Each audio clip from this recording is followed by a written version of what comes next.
This Christmas, choose food with the bordbia quality mark for the highest standards, verified at every stage. Welcome to Neven's Kilkenny Christmas. I'm here because Kilkenny won this year's Foodie Destination Award. But before we get into the cooking, let's get you in the mood with some Christmas music from St. Canice's Cathedral.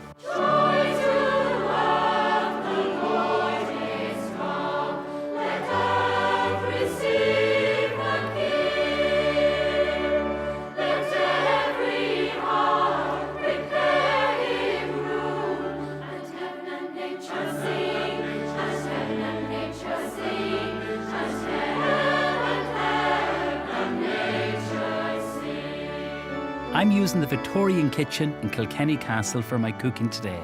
And to begin with, it's a glazed loin of bacon and a festive coleslaw. This may be a familiar sight in your kitchen after Christmas, the carcass with some leftover turkey. And I'm going to show you a lovely recipe using leftover turkey and also some ham. Now this year, I'm going to show you how to cook a loin of bacon, which is delicious. What I've done is just simply put it into a saucepan with some cold water, some cider, some apple juice and some vegetables. It's a different cut to your traditional ham, but it cars easy. It's delicious, so it is, and it's a small piece. So you cook it the exact same way. You bring it to the boil, cook it 20 minutes per pound. So before I lift this out, I'm going to show you a really nice glaze. So first of all, some High Bank Orchard. This is an apple syrup. Look at how thick and rich this is. Some honey from Kilkenny, Neven honey. Some red wine vinegar. You can use cider vinegar. You can use balsamic vinegar. This will give a lovely acidity. Red currant jelly gives a lovely richness, fruitiness to it. A large spoonful of this. And then into that, two really, really nice spices. One of my favourites is star anise. Two of these go in. Aniseed licorice, lovely flavours. This is ground allspice. It's a little berry, generous little pinch of that. So that's going to take about maybe 5-10 minutes or thereabouts. When it reduces, it's going to thicken up. And when it goes cold, you'll have a lovely glaze like this. So it's like runny honey. And you can see the star anise. This will keep for months. So now let's get back onto the loin of bacon. So this is quality assured Irish bacon. The loin of Irish bacon. Now if we look what's in the vegetables, a little bit of celery, some carrots, a little bit of thyme. For our bacon loin, I find the easiest thing is to use a serrated edge knife, just for scoring the skin. So score it right in, and then I'm going to do a little diamond effect. So turn it around. Lovely. So whole cloves, we're going to stud this. It gives great flavour. And I think it's better if you have the glaze cold to glaze on the ham. So from this, after about 8 to 10 minutes, you have this wonderful glaze here. The star anise and all. So I think the best thing to do is to use one of these pastry brushes and just first of all drizzle it all over. Be generous. So this is ready to go into the oven. I have one already in here. So the oven's preheated at 180, and every 15-20 minutes with the pastry brush, keep rebrushing this.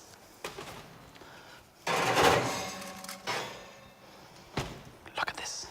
So you can see how beautiful and caramelized, and that's the glaze. As the glaze runs off the bacon loin, you just brush this all over. So for the coleslaw, we're going to make a really interesting dressing. This is a sweet soy sauce. It's called ketchup mayonnaise. Some maple syrup. So this is for our coleslaw. For a little bit of a kick, some dried chili. Now you can use fresh chili. Just be aware with dried chili, the seeds are there. Less than 1/4 teaspoon. Lemongrass. It's so delicious. And then we're going to put the juice of 1 lime. So this is where the sharpness comes in. We just need to warm this literally for a minute or two. So you have your lemongrass, your chili, your soya. This is some Savoy cabbage with red cabbage. Sweeten this with some mango. Now for our dressing, some toasted sesame oil. If you're stir-frying Brussels sprouts, it works really well. Some of the rapeseed oil. Good drizzle of this. Lovely fresh leaves of mint. And some coriander. Chop this nice and fine. So this just goes into my oil. And now we're going to get our dressing. So that's just came to the boil. I'm going to lift out the lemongrass, just put into one of my dishes there, and then we're going to pour this. So the chili is in there, and that's the dried chili I used for this. And give this a little whisk. This dressing I've made will happily keep for a week in your fridge. It's always better at room temperature though.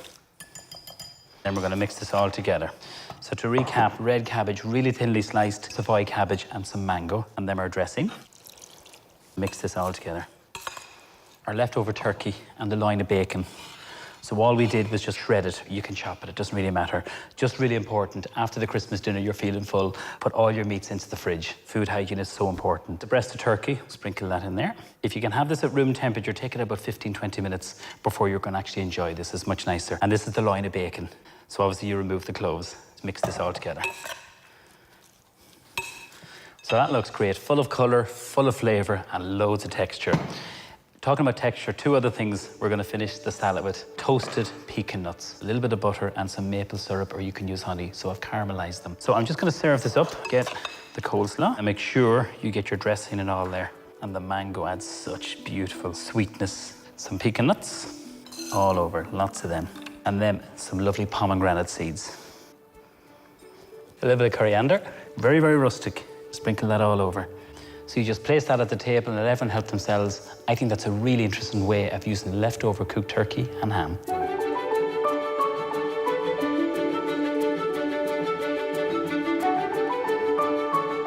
Turkey and ham are the 2 meats most associated with Christmas, but lamb is also very popular. And in this recipe, it's really quick and very, very healthy. We're using the butterfly leg of lamb. I've drizzled a little bit of rapeseed oil and some rosemary. Have the lamb at room temperature.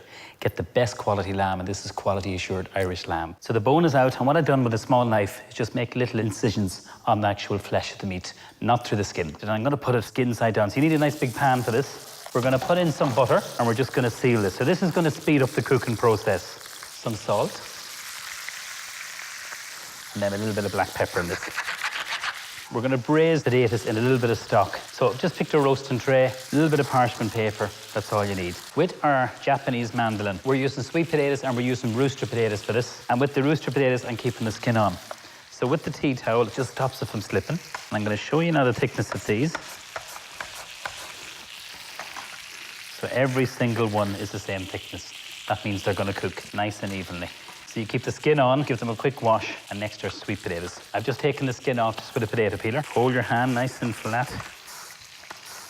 And I think that should be enough. Now you can just serve the lamb with roasted potatoes, mashed potatoes, even some roasted vegetables. So what works really well with lamb is garlic, rosemary, herbs, them kind of thing. Keep the skin on. Fresh thyme, a couple of lovely little sprigs, and sprinkle them all over, and some rosemary. So this would be a great dish like if you had a large group coming around anytime over the festive period. Checking the lamb. So I'm using the big tongs, flip it over. Oh yeah, you're crisping up that skin. I'm gonna put a little bit of stock. This is just a stock cube, chicken stock. A little bit of salt. Tiny little touch of black pepper.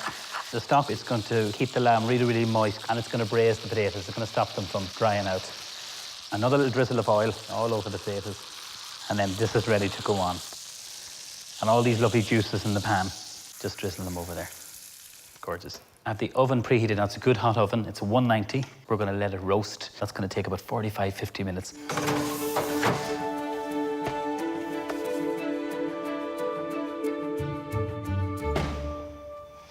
So after 45 minutes, this is what it looks like. The juices out of the lamb run into the potatoes. The thinner part will be a little bit better cooked than the thicker one.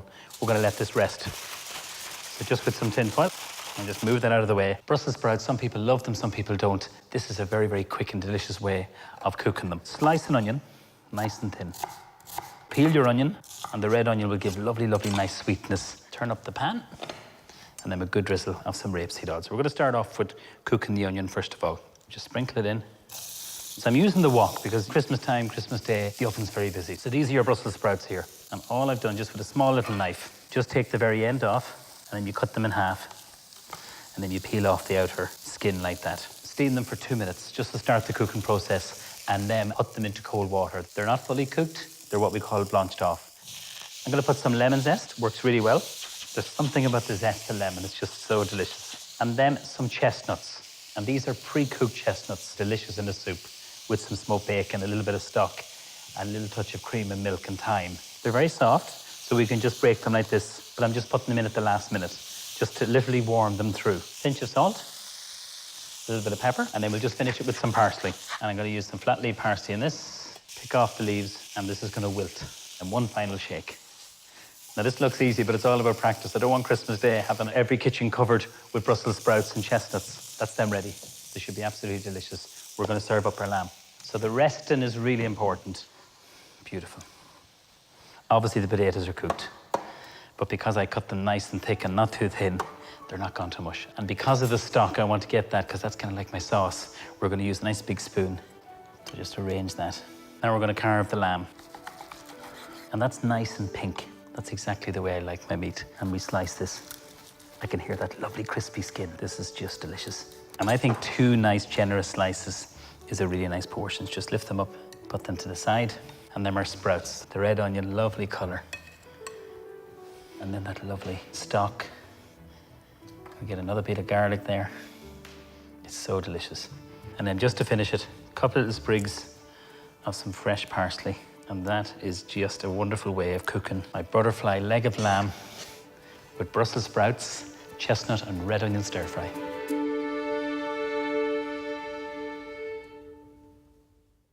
This Christmas, choose food with the bordbia quality mark for the highest standards, verified at every stage.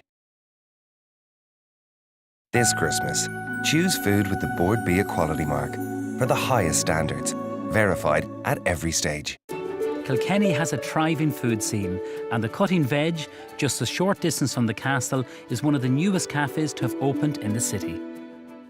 Helen, I've been busy cooking the traditional Christmas fare, turkey, ham, the butterfly leg of lamb. It's nice to have a Christmas alternative, a vegetarian recipe. What are you going to make for me this morning? Well, actually this morning it's a vegan recipe. It's a hazelnut and cranberry roulade, packed with vegetables and some lovely toasted hazelnuts. We have sweet potato, peppers, onion, some celery and a little bit of yellow pepper. We combine those with a little spoon of oil, some salt and pepper, and roast them in the oven for about 20 minutes. So the first thing we're going to do is blend the nuts. These are hazelnuts with the skin off? Skin off, toasted. So when they come out of the oven, the skin naturally kind of comes off them. So yeah.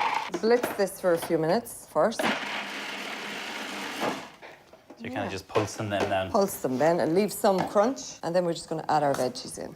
So you have got yellow pepper, red pepper, what else? A little bit of celery, onion and sweet potato. And what temperature in the oven would you have roasted About them at? 180, and toss them around a couple of times because the top ones will burn. Caramelised, now we call it. Caramelised, yeah. We never burn anything in the kitchen. So our spatula just to break it down a bit. So we want to leave a little bite in the veg as well. Okay. So when you're putting it in the oven, don't overcook it. Perfect. Because it's going to be roasted again. So you can keep a bit of crunch in there. That's gorgeous. So that's it there. Wow. Lovely colour. And it's really moist, isn't it? Yeah. We're just going to add the cranberries in. Okay. And these are just the dried cranberries. So I just love dried these. cranberries, yeah. Lovely flavour in them. So it's really important when you're doing this, when you're going to wrap in the pastries, that this is cold. This is cold, yes, absolutely, yeah. And what pastry is this we're using? So it's a short crust pastry, and we're just going to sprinkle it with some nuts. Lots of nuts in this recipe. You're There's blending lots of nuts, it. yeah. And so then we're just going to put this page on top again. And I'm going to need the rolling pin. Here. Thank you so much. So what nuts are these? Toasted hazelnuts again, just roughly chopped. So then we're just going to roll the nuts into the pastry so that when we flip it over, they'll stay in the pastry. Ah. Okay. So What's it here? Tray. Yeah, Thank you. no problem. And then we're just going to flip it over. That's Do clever. that one. Yeah. And then Oh yeah, that peel looks off great. the bottom sheet. Add our mix. Do you have a particular favourite vegetable that you like to put into this, or would you use anything seasonal? Anything seasonal. I mean, turnip actually is lovely in it. If you roast the turnip, a bit of spinach for colour as well is lovely. So you drizzle it with some, was it olive oil you used? Olive oil, Okay. yes. There's a great food scene here in Kilkenny. Yeah, the scene is great. I mean, the Thursday market is very good. We have 2 local suppliers who are organic for our vegetables, seasonal greens every day, for our salads and stuff. And Kilkenny itself, I mean, it's heaving with food. We opened just over a year ago. I thought if it was going to work anywhere, it would work in Kilkenny for a plant-based restaurant. So next then, we're just going to cut the pastry. You're just going through it with a small little vegetable knife. Yeah. What's your background like? Are you a trained chef? Yeah, I trained in Waterford. I worked in Cavan. I worked in a lot of different little restaurants in Dublin. And then I did a little bit of travelling. I went to Munich for 2 years and I was pastry chef in the Sheraton and Towers. Then I came back home and I worked in Super Quinn. Then I opened my own catering business at home when I built my house. Now, at this stage, could you have that in the fridge? Or would Absolutely. You? Could you? Okay. Yes, yeah. Because I'm thinking Yeah. of Christmas, everyone's busy and, to get ahead of yourself. Yeah. Yes. Excellent. Yeah. So we bake it at 180 for about 40 minutes. So you have one done. Have one done. So, Ollie, I'll pass you Good man, this one. Ollie. Thank you. Do you brush it with anything, no oil? Soy milk or some Soy kind of milk, yeah. Yeah, cheers. Thank you. Look at the gorgeous colour. Yeah, so that's her. So ready to taste? Yes, let's go for it. So it's a rated edge knife. Yeah. I love the cranberries. You can see the pepper, the sweet potato. You could use carrots too, couldn't you? Yes. Yeah. Or what do you serve with that salad? Or So we have a carrot, salt it off and just add a little bit of coconut cream. coconut cream Yeah. to it? Yeah. Yeah. Wow. Yeah. And in here? So we've got a kind of a call cannon mash. So what's a kind of a Kilkenny? My version. Parsley, onion, potato and seasoning, and a little bit of coconut milk again. Then we have a jus that's made from a homemade elderberry and orange. Elderberry and orange just reduced down, basically, yeah. Oh, that so looks that's lovely. it. It looks so impressive. You know, anyone can make this at home. It's delicious. Yeah, simple ingredients. Absolutely delicious. Thank you. Thank you so much for having me here. Cheers. Good luck in your new business. Thank you very much. And have a Merry Christmas. You too. Thank you very much, Thank Helen. you.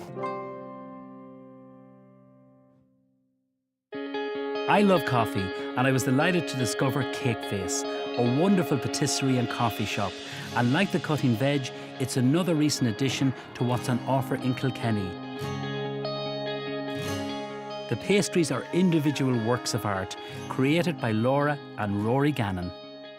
Today we're going to make one of our favourites for Christmas. It's what we call the untraditional Christmas mince pie. We begin with a little bit of chocolate pastry, which we make with a little bit of ground almonds normally to give it a biscuity texture. Infuse some cream and ganache with mince pie mix. And then finally we do a caramel brandy whipping ganache on top and a little bit of pistachio to finish. Sounds amazing, absolutely, because not everyone might like mince pies. Absolutely. It's kind of a chocolate lover's mince pie, I guess. And in your chocolate pastry, is there chocolate or cocoa powder in this? Cocoa powder. So we use cocoa powder. We use a pastry recipe that is kind of interchangeable, so you can take out the cocoa powder, add in a bit more flour, and it actually is perfect as a plain pastry. Nice Super. biscuity one. So what's the first thing you're going to do? Okay, first of all, we are going to get our caramel brandy whipping ganache ready. So what we normally do is heat up some cream, and we add in a little bit of liquid glucose. Okay. You don't need to add this, but what it does is when you're making something like a ganache or a whipping ganache, you end up with a smoother texture. It stops the crystallization, the sucrose forming from the chocolate crystals when you melt them with the cream. And is that just whipping cream you're using? So that's just normal plain old whipping cream, literally bringing it up to a boil. So we're thereabouts now. Okay. It's easy as that. Then we get a nice clean pan, and what we're going to make now is what we call a dry caramel. There's no water, no liquid, is that what you mean? No liquid whatsoever, so you're just starting off with caster sugar in the bottom of your pan, and basically what you want is the sugar to fully dissolve. I'll just jump back in here with the caramel. No, I can see it changing really see quickly. The induction colour. is so quick, isn't it? As the sugar starts to melt, you start adding more of the caster sugar. As each piece melts into the caramel, you add a little bit more. You're trying to get a nice amber dark caramel on the bottom. Once you've got the nice caramel stage, you're going to try and stop the cooking with your hot cream. A tiny little bit of cream to begin with. This is where you have to be careful. That's where you have to be very careful. If you add too much cream in there at the beginning, the caramel will seize and you'll end up with a big, massive lump of hard sugar, which, well, you'll have to start again. If you add it in little by little, you're diluting down the caramel. I'll give you a hand. Now you Oh, yeah. tell me. I'm learning here. And as you get to the point, you can add it in faster and faster. You can fire it in now. We're at the point that it should be fine. Perfect. All of it in. Gorgeous. Okay. So a dry caramel is a lot easier. When you add water to the sugar, that's when it's more likely to crystallize. So this is a very easy caramel recipe. So at this point, we have our chocolate. We use about 2/3 milk chocolate, 1/3 dark chocolate. If you use too much milk chocolate, it can be very sweet. So the dark chocolate kind of cuts the sweetness a little bit. And what percentage would be the dark chocolate? Dark chocolate normally about 70%. Add the mixture while it's still quite hot into the chocolate because we want the chocolate to fully melt and emulsify with the cream mixture. Lovely. Slowly starting in the middle, help the chocolate dissolve. So at this point now, we have our brandy. So this is the Christmas treat. I'm going to pop this in, within reason, as much or as little as you want. All I would say is if you're putting an awful lot of it in, you would take out a little bit of the cream for the recipe, just so you don't end up with the ganache actually being too runny. So is that ready now to go into the fridge? Last bit, sorry. Okay. We were just adding a bit of cold cream. A little bit at the start here. Again, if you popped it all in one go and it was particularly cold, you could end up getting it to set on you. And that's it. So you're just mixing this. Well, you can see even the way you mix it, you're so careful. Being a pastry chef, you have to be so particular. Absolutely. So precise. Yeah, it's very different being a main kitchen chef. Like, we follow recipes and everything, you know, is very precise. The idea of this is now you want it to cool, ideally overnight, at least minimum 3-4 hours in the fridge. So you'll see now it'll set up slightly and get a little bit thicker. And then at that point, it's ready for whipping. And you just whip it in the KitchenAid. Absolutely, yeah. So I'm going to get rid of that one. I didn't even get to taste it. So Roy, this is your chocolate pastry, you pre-baked it. Yeah, exactly. So we use a round kind of ring with no bottom, particularly because it gives us these lovely straight edges. Then once we pop the pastry out of the oven, let it cool, we pop it out of the ring and we use a microplane. And this is just to smooth off the edges. And this is what you made, and you chilled it and you put it into a piping bag. Yeah, so we whip it up afterwards. So see how the texture is. Yeah. Now you can imagine piping that into a nice glass, a couple of little nice sprinkle of nuts on top, no eggs in it, and there, you know, you have a lovely Christmas dessert. Put it down. That's so good. Okay, what's next? Next, we need to find something to go into the tart shell. So what we're going to do is infuse a little bit of cream with some mince pie mix. get some shop-bought stuff, or often at a Christmas market or a local stall. There's around lots of great Christmas. people who make it. Equal quantities, give or take, of cream and mince pies. So we do equal quantities when we're infusing the cream, but it's as much or as little as you want. And the longer you leave it, the stronger the flavour will be as well. Get the mince pie mix with loads of Christmassy flavours. Get that real vibrant Christmas flavour into your chocolate ganache. The mince pie mix obviously kind of dissolves into the cream and it thickens quite a bit. As it heats, it'll start to thin a little bit more. So you see now that the cream has just come to the boil. So at this stage, you just want to put it aside, pop it in the fridge, let it infuse for as long as possible to get the flavour into your cream. So this is what you end up with after the mince pie infused cream has been in the fridge overnight. You strain it with a nice fine sieve and you get a thickened cream which has all the flavour of mince pie in it. So you're just bringing that back to the boil, warming it up. Slowly bringing this back to the boil. As you see, the cream itself is thinning out as it heats up. And once it comes to the boil, we will pour it over the chocolate. And like with the whipping ganache, we're then going to emulsify the chocolate into the boiling cream. So we're just there now. Pop off the induction and pour it nicely over the chocolate. Smells like Christmas here. It certainly does. So again, we're going to start working the ganache from the centre. You'd never put a whisk or anything metal into a chocolate ganache. It's always gently with a nice spatula and always working from the centre out so that you're emulsifying it correctly and the crystals are setting. So that means you don't get that kind of grainy texture and you get a lovely smooth ganache. Just come together nicely now. So the first thing we're going to do is put a little bit of mince pie mix in the tart shell itself. Now you can use some of the mince pie mix that you strained out of your cream earlier on. The ganache is still nice and runny. So we're just pouring it in over the top of the mince pie mix. Look at how shiny that It's is. beautiful. And then we'll give them a quick tap. They'll find their own level then. So we'll put those aside, pop them in the fridge. And here is two we did earlier. So at this stage, obviously, you can see that we've already got the tart shell nice and flat. The ganache is set fully. And we're back to our caramel whipping ganache with the little taste of Are you going brown. to do the piping, Neven? No, you're the experts. I'm here to learn. No. How we like to finish this dessert is just a simple piping all the way around to the centre to give a little bit of elevation. So you set it in the fridge, you put it into the KitchenAid for what, a minute or two? Or? Yeah, you'll just see it whip like exactly like cream. You don't want to over whip it because like cream, it'll get grainy again. So this is very lightly whipped. Now these are catching my eye. Yeah, so this is another one of our kind of quirkier things, a little Christmas twist. So basically, we have our noble fir Christmas tree. So this is genuine Christmas tree. And what we actually do is we dry it in the oven. So it'll just break off like that.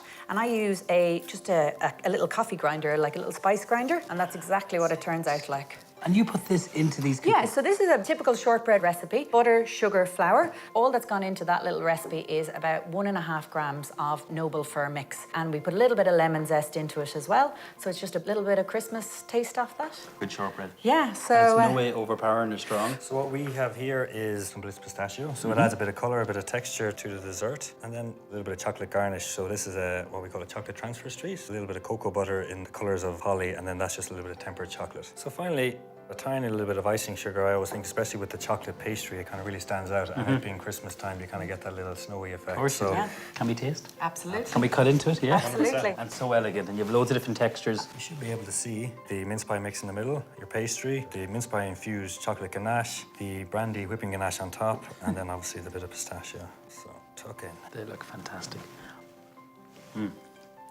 Wow. That is some different mince pie. It's so good. It's no way too sweet. No, it's not too heavy either.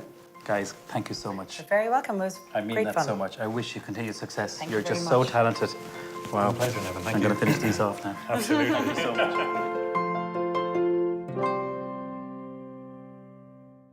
I hope you've got some inspiration from the recipes we cooked here in Kilkenny and you enjoy cooking over the festive season. And if you're not doing any of the cooking, make sure you do the washing up and have a very happy Christmas.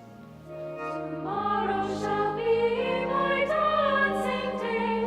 I would my true love take some chance to see the legend of my play, to call my true love to my dance, sing oh my love, oh my love, my love, my love. This have I done for my true love.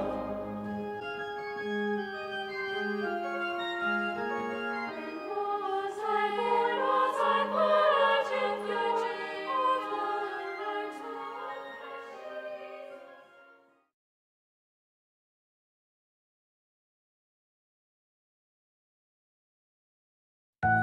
to This Christmas, Choose food with the bordbia quality mark for the highest standards, verified at every stage.